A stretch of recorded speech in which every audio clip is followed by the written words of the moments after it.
Hello students, welcome back to our YouTube channel Lead Pulse. Myself Abdul Basit, I am first year MBBS student at GMC Jammu. आज हमारा जो topic रहेगा वो ये रहेगा कि कैसे जो बोर्ड और जो साथ में नीट है इसको हम कैसे बैलेंस करके चलें। और इसका टॉपिक भी आज हमने यही रखा है, तो चलिए जानते हैं। देखें, बोर्ड का जो एग्ज़ाम है आपका, इसको आपने इतना नहीं सीरियस लेना। देखो, सबसे इंपॉर्टेंट आपके लिए अभी क्या है, नीट का एग्ज़ाम है।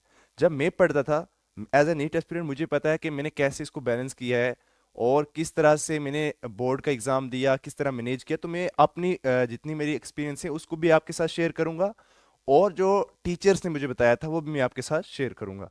सबसे पहले ये है कि अभी आपको जो है वो नीट के ऊपर ज़्यादा फोकस रखना है। देखो, बायो, केमिस्ट्री और फिजिक्स, ये तीनों सब्जेक्ट तो बोर्ड में भी आते हैं, नीट में भी आते हैं।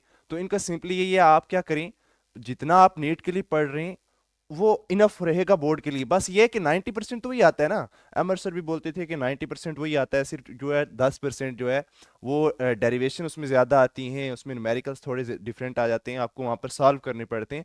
बाकी अप्रोच तो सेम है ना, जो आपको टीचर ने पढ़ाया हुआ है, जितने इलेक्ट्रोस्टैट में जितना पढ़ाया है, जिस जिस चैप्टर में जो पढ़ाया है, वही वहाँ पर उसकी डेरिवेशन आ जाती है। तो इसलिए आपको क्या करना है, फिजिक्स के लिए मैंने लिखा भी है कि फिजिक्स के लिए डेरिवेशन करें आप, न्यूमेरिकल्स करें और थ्योरी करें। तीन चीजें आपको किसके लिए करनी है, फिजिक्स के लिए। और साथ में केमिस्ट्री के लिए आपको क्या करना है, न्यूमेरिकल्स आप कर लें और साथ में थ्योरी कर लें। और बायोलॉजी के लिए आपको बस एनसीईआरटी रीड करें अच्छे से और क्वेश्चन फॉर्मेट में पढ़ें। मतलब ऐसा ना कि सिर्फ एनसीईआरटी याद किया, नहीं भाई मुझे यहाँ पर मल्टीपल चॉइस क्वेश्चन थोड़े आपको वहाँ पर अटेम्प्ट करने हैं, वहाँ पर आपको थ्योरी लिखनी है। तो इस तरह से प्रैक्टिस करके जाएं। तो इसके लिए बेस्ट ये रहेगा कि आप प्रीवियस ईयर क्वेश्चन लगाएं। जितना प्रीवियस ईयर क्वेश्चन बोर्ड के आप लगाएंगे, उससे आपको थोड़ा एक कंसेप्ट आ जाएगा यार कैसे क्वेश्चन आते हैं, तो आपके दिमाग में बैठ जाएगा। तो उस तरह से आप प्रिपेयर करेंगे। इसलिए आपको क्या करना है, अभी आप बोर्ड के जो जितने भी प्रीवियस ईयर क्वेश्चन लें उनको ले लें, उनको लगाएं अच्छे से। और फिजिक्स के लिए मैं तो ये बोलूंगा, आप जितनी डेरिवेशन है उनको करके जाएं, वहाँ पर डेरिवेशन ही आती हैं बोर्ड में। और न्यूमेरिकल्स भी आप जितना हो सके प्रैक्टिस करके जाएं, क्योंकि वहाँ पर आपको मल्टीपल चॉइस नहीं करना है, वहाँ पर आपको पूरा लिखना है।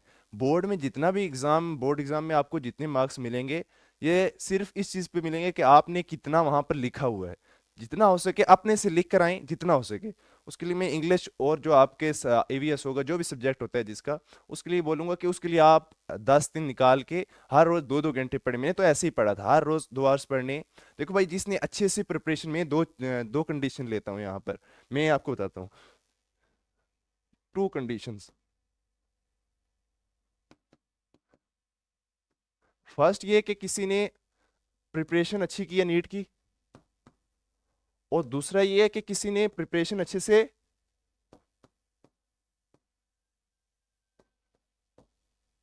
नहीं की है।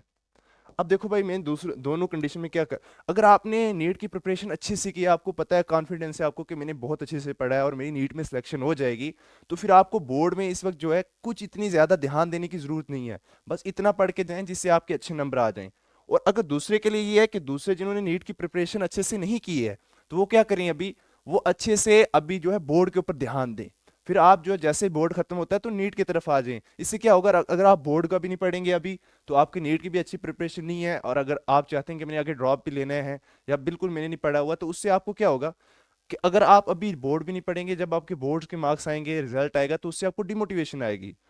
अगर रिजल्ट बोर्ड का अच्छा आता है, एक इंसान के अंदर मोटिवेशन आएगी, यार मैंने बोर्ड में इतने नंबर ले लिए हैं तो मैं आगे भी कर सकता हूँ ना। तो इसलिए आप क्या करें, ज्यादा से ज्यादा जो है अभी प्रैक्टिस करते रहें, बोर्ड के साथ साथ प्रीवियस ईयर क्वेश्चन लगाएं। और मेरा एक्सपीरियंस ये है कि मैं जब बोर्ड के लिए पढ़ता था, मैं वही जो है हमारी एनसीईआरटी है उसको पढ़ता था। मैं फिजिक्स के लिए मैं डेरिवेशन देख ली थी, न्यूमेरिकल देख लिए थे। केमिस्ट्री के लिए भी जो मुझे रिएक्शंस वगैरह थी मैंने वो पढ़ ली थी। तो वहाँ पर जब मेरा बोर्ड का एग्जाम होता तो मैं चला जाता था एक दिन पहले पढ़ के, वही रिवाइज करके 12th का। उससे ये था, मेरी नीट की प्रिपरेशन भी साथ साथ में चलती रहती थी और बोर्ड की जो प्रिपरेशन वो भी डिस्टर्ब नहीं होती थी। ये दोनों में 11th और 12th दोनों के लिए बोल रहा हूँ कि आप क्या करें, नीट की प्रिपरेशन जारी रखें। उसको में से सिर्फ आपको जो 90% को छोड़ के 10% जो एक्स्ट्रा है वो कर लें आप। उससे क्या होगा, जो आपका बचा हुआ है वो भी उससे कवर हो जाएगा, और बोर्ड में भी आपके अच्छे मार्क्स आ जाएंगे और नीट की प्रिपरेशन तो चलेगी। अभी आप अपने बोर्ड की वजह से नीट की प्रिपरेशन को सफर नहीं करने दे रहे मेरे भाई। अगर आपने आज तक यहाँ तक प्रिपरेशन की है ना, तो अभी अगर आप ज्यादा टाइम अपना बोर्ड पे लगा देंगे ना, जो आपका मेन गोल है आप उससे रह जाएंगे। आपसे आज के बाद 10 साल बाद 5 साल बाद कोई नहीं पूछेगा भाई तेरे नीट में बोर्ड में कितने मार्क्स थे। कोई पूछेगा? नहीं पूछेगा। अगर कोई पूछेगा तो यही पूछेगा भाई तेरी सिलेक्शन हो गई है कि नहीं। तो अगर आपकी सिलेक्शन हो जाती है यार, आपको बोर्ड का क्या करना है। हाँ, मैंने दूसरी कंडीशन बता दी है कि किसी ने अगर अच्छे से पूरे साल प्रिपरेशन नीट की नहीं की है, अगर वो ये चाहता है कि अभी मैं प्रिपरेशन करता हूँ बोर्ड के ऊपर ध्यान दो, वो गलत है। आप साथ में बोर्ड के भी अच्छे से प्रिपरेशन करें। बाकी जो एमआर सर भी बोलते थे कि बोर्ड का इतनी टेंशन नहीं लेने की कोई ज़रूरत नहीं है, और कोई टीचर इतनी इसको जो है वैल्यू भी नहीं देता यार। बोर्ड क्या, बोर्ड हो जाएगा, इतनी टेंशन मत लो। नीट की प्रिपरेशन करो। असल अगर आपका जो गोल है, मेन गोल, वो आपकी नीट है, तो बेस्ट ऑफ लक। आप अच्छे से एग्ज़ाम करके आए। उम्मीद है कि इससे आपको अच्छी गाइडेंस हुई होगी, और आप आज के बाद नीट की प्रिपरेशन के साथ बोर्ड को भी बैलेंस कर पाएंगे और अच्छे मार्क्स दोनों एग्जाम में लेकर आएंगे। Thank you.